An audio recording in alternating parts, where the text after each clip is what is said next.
Hi everybody, this is Tracy, tracygross.com, Tracy Gross Design.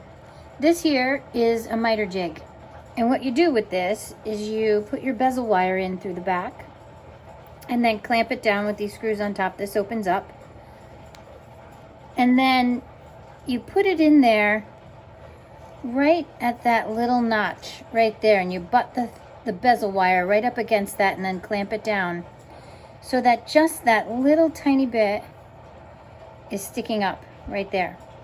And then you can take a file and just file that down. I'll see if I can do this from this angle.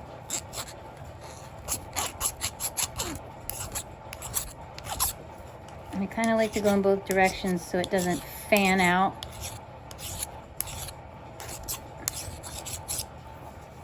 Until it's flush against the jig, and then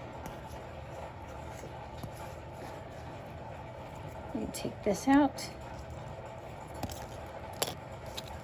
and that way when we go to put our bezel together and solder that together, those two ends become flush. And you would do that on both ends of your bezel wire, eventually getting that all the way around nice and flush,